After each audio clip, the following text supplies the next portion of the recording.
پرچم کو تھامتا ہوا نظر آئے گا. لیکن یہ بات خاص طور پر اہل علم کے نزدیک ہونا چاہیے اور اہل عقل دانش کی توجہ اس پر ہونی چاہیے کہ ایک شخصیت ہے جسے حسین کہتے ہیں، اس نے دین کے گرتے ہوئے ڈھانچے کو، اس لیے کہ ایک طرف پوری حکومت ہے، ایک طرف پوری حکومت ہے، کئی بر اعظموں پر پھیلی ہوئی حکومت ہے، لاکھوں لوگ اس حکومت کے ساتھ ہیں اور حکومت اللہ کے دین کو مٹانا چاہتی ہے، اور ایک ہی بندہ اٹھ کر کے کھڑا ہوتا ہے اور وہ اللہ کے دین کو بچا لے جاتا ہے. آپ اندازہ فرمائیں، حکومت کے مقابلے میں اگر حکومت دین بچانے آئے، افراد کے مقابلے میں اگر افراد دین بچانے آئے، لاکھوں کے مقابلے میں اگر لاکھوں دین بچانے کے لیے آئے، چلے لاکھوں کے مقابلے میں ہزاروں ہی آ جائے، تب بھی انسان سوچتا ہے کہ چلے کچھ نہ کچھ مقابلے کا معاملہ ہے. لیکن ایک طرف 22,000 کا لشکر یہ تو میدان میں تھا، اس کے بعد لاکھوں کی وہ تعداد ہے جو ان کے پیچھے نہ نظر آنے والی ہے، لیکن ایک بندہ کھڑا ہوتا ہے پورے عزم کے ساتھ اور اللہ کے دین کو وہ بچا لے جاتا ہے. آخر آپ امام حسین کی شخصیت کو سمجھنے کی کوشش کریں، لیکن اس سے پہلے کہ امام علی مقام کی شخصیت کو ہم سمجھیں، اس لیے کہ جب بھی کوئی انسان بنتا ہے، جب بھی کوئی انسان سنورتا ہے، جب بھی کوئی انسان ترتیب پاتا ہے، تو اس میں 3 چیزیں بنیادی طور پر ہوتی ہے. جس ماحول میں اس کی پرورش ہو رہی ہے وہ ماحول بہت زیادہ اہمیتوں کا حامل ہوتا ہے. نمبر 2، وہ جس سے خون کا رشتہ رکھتا ہے، وہ خون کا رشتہ بڑا اہمیتوں کا حامل ہوتا ہے، اور اس کا دودھ کا رشتہ جس سے ہوتا ہے وہ رشتہ دودھ بھی بڑی اہمیتوں کا حامل ہوتا ہے. ایک بات یاد رکھنا، اگر یہ 3 بنیادی چیزیں نہیں ہیں، اگر کوئی بندہ ملمہ کاری کی وجہ سے ایک دوسرے کو دیکھا دیکھی کی وجہ سے بدلتا ہے تو اس کے اندر بنیادی طور پر وہ جذبہ نہیں پیدا ہوتا. جیسے مثال کے طور پر ایک بات آپ کو بتائی جائے، بہت جلدی عنوان پر پہنچتے ہیں. اگر آپ کسی بکری کو شیر کی کھال پہنا دیں کہ وہ بکری شیر کی کھال پہن لے، لیکن بکری شیر کی کھال پہن کر دور سے آپ کو شیر تو نظر آئے گی، مگر جب وہ بولے گی تو اس کی حقیقت جو ہے وہ بالکل بے نقاب ہو جائے گی، کیونکہ وہ شیر کی کھال پہن کر اپنی کھال کو چھپا تو سکتی ہے بکری، لیکن وہ شیر کی ڈھال لائے کہاں سے، وہ شیر کی آواز لائے کہاں سے، وہ شیر کی جرأت اور شجاعت لائے کہاں سے، کیونکہ وہ تو فطری طور پر ہے، وہ تو نسبی طور پر ہے، وہ تو خونی طور پر ہے، وہ تو دودھ کا اثر ہے. اس لیے کہ اللہ اکبر، چمڑے پہن کر کے کوئی بدل نہیں سکتا. لوگ دھوکہ تو کھا سکتے ہیں بلا تمثیل. یہ شیر، یہ خون، یہ ماحول، یہ 3 چیزیں انسان کی زندگی پر بہت زیادہ اثر انداز ہوتی ہے. میرے پیارے آقا علیہ السلام کے پیارے دیوانوں، ایک دوسرے کو دیکھا دیکھی اگر انسان با اخلاق ہو جائے، با اخلاق ہو جائے، با کردار ہو جائے، علم حاصل کر لے، تقدس حاصل کر لے، تقوی حاصل کر لے، کہیں نہ کہیں اس کا پیر پھسلتا ہے، کہیں جرأت میں پیر پھسلے گا، کہیں گفتگو میں پیر پھسلے گا، کہیں نہ کہیں اس کا پیر ضرور پھسلے گا، کردار پر، گفتار پر، انداز زندگی پر کہیں نہ کہیں اس میں کمی ضرور واقع ہوگی. لیکن آج جس امام علی مقام نے میدان کربلا سجایا ہے اور پورے دین کو قیامت تک محفوظ کیا ہے، اللہ اکبر، اس کا اثر یہ رہا کہ دنیا میں جب بھی کوئی یزیدی فتنہ اٹھا، کسی کی اولاد میں سے کوئی کھڑا ہوا یا نہ کھڑا ہوا، لیکن کربلا والے کی اولاد نے ہر دور میں اسلام کا پرچم اٹھایا، کیونکہ وہ خون سے خون میں منتقل ہوا. مثال کے طور پر آپ دیکھیں، میرے آقا علیہ الصلوۃ والتسلیم کے پیارے دیوانوں، سب کی خدمات سراخوں پر ہے. ہند میں کفر سر چڑھ کے بول رہا تھا، کربلا والے کا بیٹا آیا، 90 لاکھ کو کلمہ پڑھایا.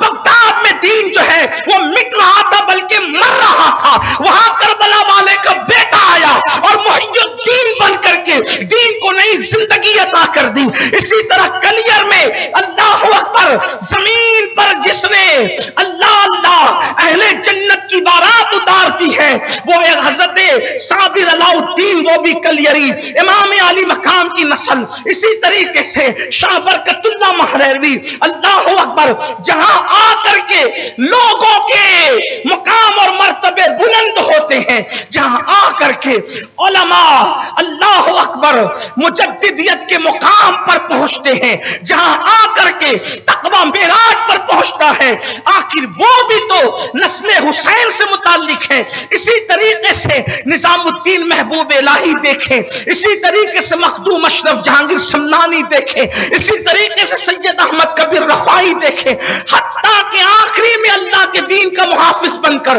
جو امام مہدی تشریف لائیں گے ان کا تعلق بھی جو ہے وہ نسل حسین سے ہوگا۔ یہ جرات کیوں پیدا ہو رہی ہے؟ اس لیے کہ اس میں بنیاد تین چیزیں ہیں، اس جرات کے پیچھے بنیاد تین چیزیں ہیں۔ اس سے پہلے کہ میں امام علی مقام پر کچھ گفتگو کروں، اس بنیاد کو سمجھانے کے لیے بتانے کے لیے ایک واقعہ پیش کرتا ہوں۔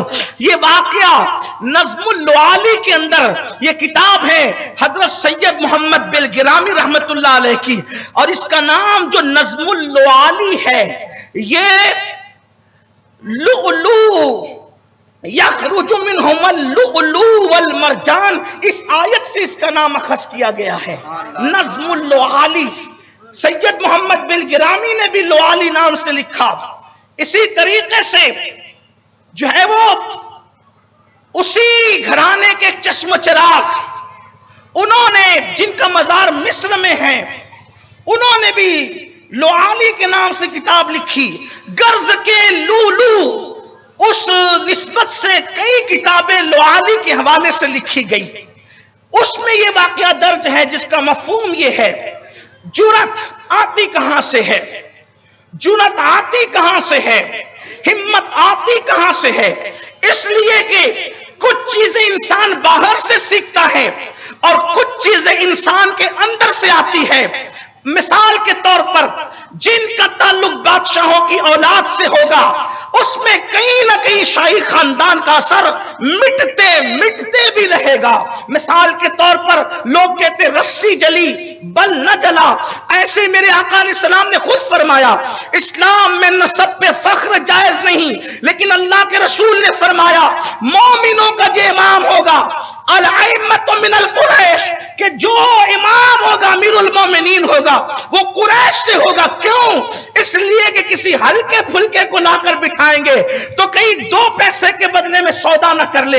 اس طریقے سے آثار ہوتے ہیں، معاملات ہوتے ہیں۔ اللہ اکبر، نسب پہ فخر حرام ہے، نسب پہ فخر جائز نہیں ہے، لیکن اللہ اکبر اس کے کچھ اثرات بھی اسلام کے اندر ہے۔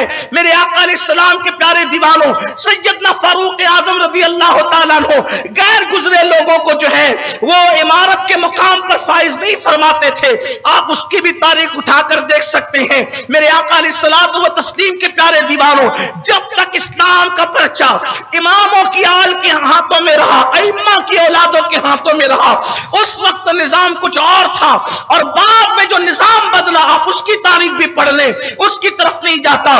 لیکن نظم اللعالی سے جو بات آپ کو پیش کرنا چاہتا ہوں وہ یہ ہے کہ امام کے انقلاب کی وجہ کیا ہے، امام کی جرات کی وجہ کیا ہے۔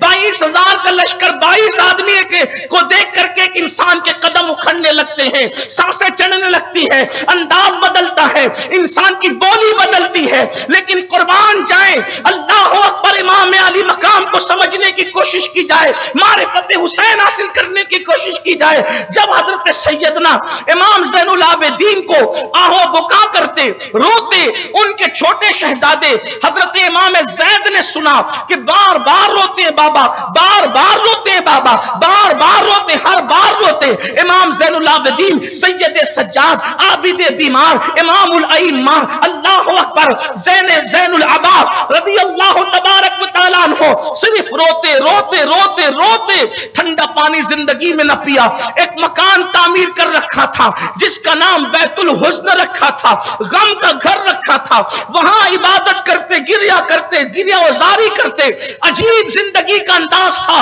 ایک دن امام محمد باقر جو امام زین العابدین کے بڑے شہزادے ہیں، چھوٹے شہزادے نے کہا بھیا بابا ہمیشہ روتے کیوں ہیں؟ اللہ اکبر۔ تو اس وقت امام زید سے امام محمد باقر نے کہا، یہی سوال میں نے بھی کیا تھا زین العابدین پاک سے، تو انہوں نے کہا تھا بیٹا یعقوب تو ایک یوسف کھوتا ہے اور یعقوب کو پتا ہے کہ بیٹا زندہ ہے یا فوت ہو چکا ہے۔ جب یعقوب جو ہے بیٹے کو زندہ محسوس کرتے ہیں تو کچھ صبر ہو جاتا ہے، اور جب سنتے ہیں کہ فوت ہو گیا، اتنا عرصہ بیت گیا، تو رونے لگتے ہیں۔ شک کے اندر، شک میں روتے روتے یعقوب کی آنکھیں سفید ہو گئی۔ یعقوب نے ایک یوسف کھویا تو روتے روتے آنکھیں سفید کر گئے۔ میں نے ایک نہیں، میں تو اپنے خاندان کے 19 لوگوں کو اپنی نگاہوں کے سامنے میں نے ذبح ہوتے دیکھا، گھوڑے دوڑتے دیکھے، نیزوں پہ سر اٹھتے دیکھے، جسم سے کپڑے اترتے دیکھے، بیبیوں کے دوپٹے چھینتے دیکھے۔ اب میں نہ رہوں تو کون میرے بیٹو؟ اگر مجھ پر جو افتاد پڑی کسی پہاڑ پہ پڑتی تو وہ پہاڑ بھی ریزہ ریزہ ہوتا، اب میں کیوں نہ روؤں؟ امام محمد باقر نے وہ داستان اپنے چھوٹے بھائی امام زید کو سنائی۔ سیدنا زید رضی اللہ تبارک و تعالیٰ نے فرمایا کہ میں نے ان ظالموں سے بدلہ لینا ہے۔ تو حضرت زید کو امام محمد باقر نے کہا زید بدلہ لینے جائے گا، اگر تو نبی کی اولاد بن کر سید بن کر گیا تو تجھ پر افتاد بہت پڑے گی، تجھے ستایا بہت جائے گا، تجھے تکلیف بڑی پہنچائی جائے گی۔ اگر تو اہل بیت کو یعنی اپنے آپ کو اہل بیت بتا کر، سید بتا کر، آل رسول بتا کر مقابلہ کرے گا تو تجھ پر وہ بہت نظر رکھیں گے، تکلیف پہنچائیں گے، نقصان پہنچائیں گے۔ تو نے اپنے آپ کا نسب ظاہر نہیں کرنا بلکہ اپنے آپ کو تاجر ظاہر کرنا کہ میں ایک تاجر ہوں اور آیا ہوں کسی کام سے، لیکن بدلہ ان سے لینا۔ میرے نوجوانوں کی توجہ چاہتا ہوں کہ بدلہ ان سے لینا۔ امام زید کو اپنے بڑے بھائی کی بات سمجھ میں آ گئی۔ امام زید نکلے تاجروں کے بھیس میں، اب ان کے ساتھ فوج تھی، وہ بھی تاجروں کے بھیس میں جمعہ کی نماز کے لیے مسجد میں پہنچے۔ امام زید چاہتے تھے کہ ایک گندے امام کے پیچھے آ کر ہاتھ باندھ لیں۔ توجہ کرنا، ایک گندے امام کے پیچھے ہاتھ باندھ لے، حالات ہے، مصلحت ہے، معاملات ہے، تکلیف ہے، مشکل ہے، مصیبت ہے، اپنے مشن کو پورا کرنا ہے، چلو مکر کر لیں، مکاری کر لیں، ہاتھ باندھ لیں، تقیہ کر لیں۔ اس طریقے سے ذہن میں کوئی بات وسوسہ آیا ہوگا، لیکن جب چاہا کہ گندے کے پیچھے کھڑے ہوں اور ہاتھ باندھ لیں تو خون علی نے جوش مارا، دودھ بطول اور شیر بطول نے کجوکے دیے کہ دوسرے لوگ تقیہ کر سکتے ہیں، علی کا خون کیسے تقیہ کرے گا جب علی نے نہیں کیا؟ شیر بطول کیسے تقیہ کرے گا جب فاطمہ نے تقیہ نہ کیا؟ اللہ اکبر۔ مذہب تقیہ بازوں کا نہیں ہوتا، مذہب تو قل جاء الحق وزهق الباطل ان الباطل كان زهوقا۔ اللہ اکبر۔ ہاتھ باندھنا چاہتے تھے مشن پورا کرنے کے لیے، ہاتھ نہ بندھے، بھی آگے امام کھڑا ہونے جا رہا تھا، اس کا بازو پکڑ کر کے، اور امام کون تھا؟ جامع مسجد کا وقت کا بادشاہ تھا، اس کا ہاتھ پکڑا، اس کو پیچھے کیا، خود آگے بڑھے، جمعہ کی نماز پڑھائی۔ نماز کے لیے سب رک گئے، سب خاموش ہو گئے، نماز ہو گئی۔ جیسی نماز ہوئی، ہنگامہ بادشاہ وقت کو، بلکہ میں بادشاہ کہہ رہا ہوں، ان لوگوں نے کہا خلیفہ وقت کو کس نے ہاتھ پکڑ کے پیچھے کیا؟ اور ان کے ماننے والوں نے دیکھا کہ انہوں نے کر کیا دیا، یہ تو مشن پورا کرنے نکلے تھے تاجروں کے بھیس میں، لیکن اپنے آپ کو چھپا نہ سکے۔ یارو، جیسے بکری کی آواز نکلنے پہ بکری کی اصلیت چھپ نہیں سکتی، ویسے اگر شیر کو کسی اور کی کھال پہنا دے تو اس کی آواز نکلنے پر اس کی بھی حقیقت اور اصلیت چھپ نہیں سکتی۔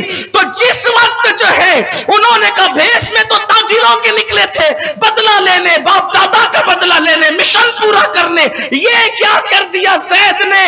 جلدی سے ماننے والوں نے وہاں سے بگایا، نکلو چلو جلدی جاؤ، اور شور کیا۔ تاجر تھا تاجر تھا تاجر تھا جس نے یہ سب ہنگامہ کیا۔ بادشاہ وقت منبر پہ بیٹھا، اللہ کے گھر میں کہا اللہ کی عزت کی قسم، جس نے مجھے بازو پکڑ کے پیچھے کیا وہ تاجر نہیں ہو سکتا، اس لیے کہ یہ جرأت تاجروں میں نہیں ہوتی، اس کی تحقیق کرو، وہ علی کے گھر کا بچہ ہوگا، اس لیے کہ اتنی جرأت اگر کسی میں ہے یا تو علی کے خون میں ہے یا تو فاطمہ کے دودھ میں۔ سبحان اللہ، نعرہ تکبیر، نعرہ رسالت، نعرہ حیدری، ذکر شہدائے کربلا، سبحان اللہ سبحان اللہ۔ اور پھر تحقیق کی تو کہا وہ تو زید تھے، اور پھر جو کیا زید کے ساتھ شہید کیا، لاش لٹکائی، جو کچھ ہوا وہ آگے کا قصہ ہے۔ لیکن آپ سے کہنا چاہتا ہوں دشمن کو بھی خون علی پر اتنا اعتبار ہے، دشمن کو بھی خون علی کی پیوریٹی پر، اس کی اصلیت پر اتنا یقین ہے۔ کیوں؟ اس لیے کہ علی کا خون نبی کے خون سے الگ نہیں ہے، کیونکہ میرے آقا نے فرمایا سب الگ الگ درخت کی الگ الگ ٹہنیوں سے ہیں، میں اور علی ایک ہی درخت کی دو ٹہنیوں کا نام ہے، تو یہ خون وہی ہے، ایک ہی خون ہے۔ اور پھر شیر بطول یعنی دودھ بطول وہ بھی مصطفیٰ جان رحمت سے الگ نہیں ہے، اس لیے کہ اس کے دھارے بھی وہاں سے ملتے ہیں۔ اب سمجھے کہ یہ شیر یعنی دودھ اور خون اور ماحول کیا اثر پیدا کرتا ہے۔ تو اب سنو، جس کی اولاد کی جرأت کا یہ عالم ہو، اس حسین ابن علی کی جرأت کا عالم کیا ہوگا، ان کی شجاعت کا عالم کیا ہوگا۔ لیکن اس میں جو چیز ہے قرآن کہتا ہے اور قرآن مقدس کی ایک آیت کی کئی تفسیریں 70 ہزار آپ سن چکے ہیں۔ مرج البحرین یلتقیان بینہما برزخ لا یبغیان فبأی آلاء ربکما تکذبان یخرج منہما اللؤلؤ والمرجان۔ اللہ فرماتا ہے دو دریا ہے جو آپس میں ملتے نہیں اور ایک دوسرے پہ سبقت نہیں کرتے، اس لیے کہ ان کے درمیان ہم نے برزخ ایک پردہ حائل کر دیا ہے، اور تم اللہ کی کون کون سی نعمت کو جھٹلاؤ گے۔ پھر کہا یہ دو دریاؤں کے قریب ہونے سے جو نتیجہ نکلتا ہے اس میں سرخ اور لال موتی کے طور پر نتیجہ نکلتا ہے۔ اس کی تفسیر میں کہا گیا یہ بھی قول ہے، یہ بھی قول ہے، یہ بھی قول ہے، لیکن علامہ جلال الدین سیوطی رحمت اللہ تعالی علیہ جن کی جلالین نصاب میں شامل ہے، اللہ اکبر، اور بھی امام جلال الدین سیوطی جنہیں خاتم الحفاظ کہا جاتا ہے، سینکڑوں کتابوں کا مصنف، اللہ اکبر، جس کی تبحر علمی کا عالم یہ تھا کہ مصطفیٰ جان رحمت کا دیدار ایک رات میں کبھی کبھی آپ نے 70 مرتبہ فرمایا ہے، وہ امام جلال الدین سیوطی خاتم الحفاظ جو محدث بھی ہے، جو محدث بھی ہے، مورخ بھی ہے، مفسر قرآن بھی ہے، بیک وقت میں اس ذات کے اللہ تبارک و تعالیٰ نے کئی مرتبے رکھے۔ وہ اپنی شور آفاق کتاب تفسیر در منصور میں لکھتے ہیں ایک قول یہ ہے کہ دو دریاؤں سے مراد ایک دریا علی مرتضیٰ ہے، اس کو آپ دریائے ولا اور ولایت کہہ لیں، اور دوسرا دریا سیدہ فاطمہ ہے، کسی آپ دریائے طہارت اور کہہ لیں، دریائے پاکیزگی کہہ لیں، اور اس میں جو برزخ اور پردہ بیچ میں حائل ہے اس میں مصطفیٰ جان رحمت کا جلوہ کہہ لیں، اور اس سے جو نتیجے کے طور پہ لولو اور مرجان نکلتے ہیں اس سے سرخ سے مراد حسین اعظم لے لیں، اور اس سے ہرے سے مراد حسن مجتبی کی ذات لے لیں۔ میرے آقا علیہ السلام کے پیارے دیوانوں، اب آئیے حسین پاک کی جرأت، ان کی شجاعت، ان کا اخلاق، ان کا کردار۔ اللہ کے یہاں یہ جو انتخاب ہوتے ہیں انقلابی لوگوں کے، اللہ کے یہاں ایسے چلتے پھرتے فیصلے نہیں ہوتے، خدا کا فیصلہ ازلی فیصلہ ہے۔ اس کا انتخاب ازلی انتخاب ہے. تو جب یہ ہوا کہ یہ فتنہ ہوگا، مثال کے طور پہ صرف سمجھانے کے لیے فرعون کو بھیجیں گے، تو فیصلہ یہ ہوا کہ مقابلے میں موسیٰ کو بھیجیں. فرعون مجہول النسب آئے گا تو موسیٰ اعلیٰ نسب آئے گا. نمرود کو بھیجیں گے مجہول النسب، نمرود کو، تو ابراہیم کو بھیجیں گے اعلیٰ نسب.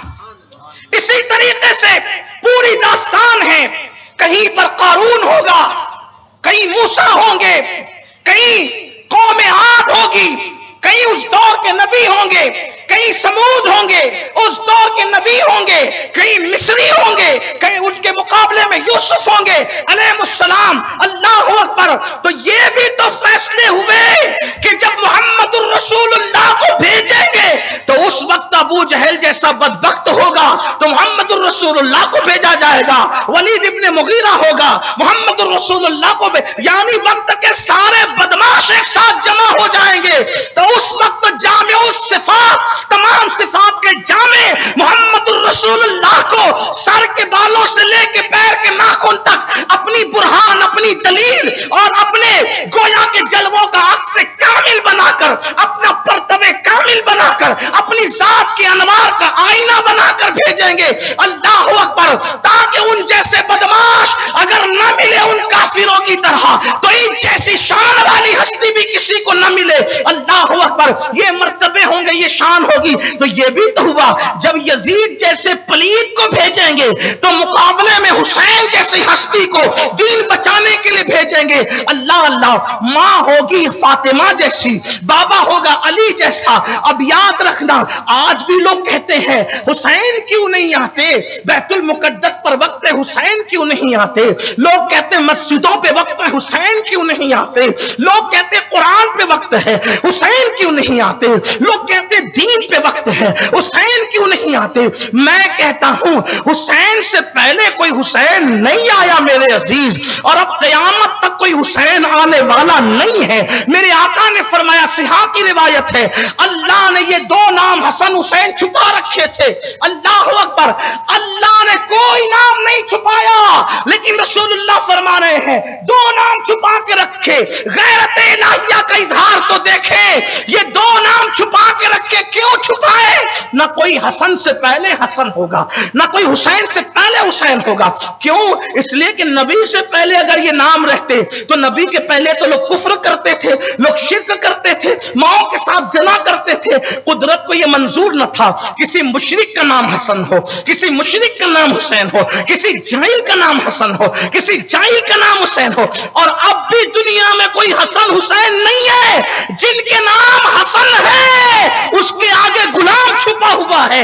اس کے نام کا نام، جس کا نام حسین ہے اس کے نام کے ساتھ حسین کل غلام چھپا ہوا ہے. یعنی ان سے پہلے کوئی حسن نہیں، ان سے پہلے کوئی حسین نہیں، ان کے بعد کوئی حسن نہیں، ان کے بعد کوئی حسین نہیں. آپ کہیں گے یہ اتنی تاکید کیوں لگا رہا ہے؟ میں نے کہا وجہ یہ ہے کہ پھول اس وقت کھلتے ہیں جب پودا اس نسل کا موجود ہو. تو اب حسن کو اور حسین کو لانے کے لیے علی اور فاطمہ جیسے ماں باپ لانے پڑیں گے. اور اب علی نہیں آ سکتا، نہ فاطمہ آ سکتی ہے، تو زمانے میں نہ حسن آ سکتے ہیں نہ حسین آ سکتے. سبحان اللہ، سبحان اللہ، سبحان اللہ. فاطمہ کتابوں سے نہیں، فاطمہ نہ کتابوں سے بنتی ہے نہ خطابوں سے بنتی ہے. سبحان اللہ. فاطمہ تو خون مصطفیٰ سے بنتی ہے. اور فاطمہ ہے کیا؟ فاطمہ ہے کیا؟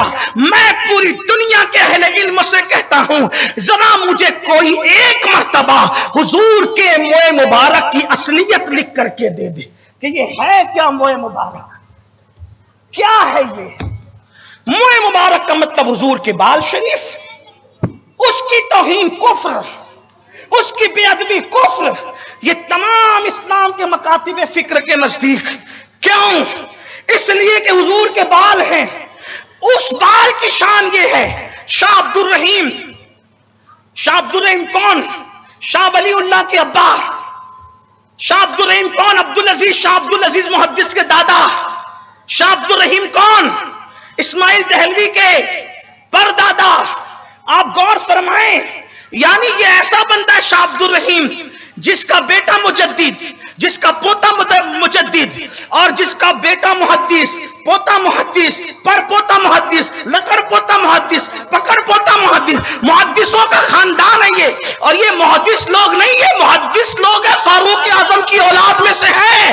اب شاہ عبد الرحیم کہتے ہیں موئے مبارک جو رسول اللہ سے میں نے خواب میں مانگا تھا، حضور میرے پاس آپ کا کوئی تبرک نہیں ہے، مجھے موئے مبارک دے۔ جب حضور کو خواب میں دیکھا، حضور نے اپنی داڑھی شریف میں ہاتھ پھیرا تو دو موئے مبارک نکلے، کہا یہ لے عبد الرحیم تیرے لیے۔ میں نے اس کو لے لیا، آنکھ کھلی تو دیکھا کہ نہیں تھے، تو دیکھا پھر تکیے کے نیچے ملے۔ شاہ عبد الرحیم کہتے ہیں میں نے دیکھا کہ لوگوں سے کہا مجھے حضور نے موئے مبارک تحفے میں دیا، موئے مبارک تحفے میں دیا۔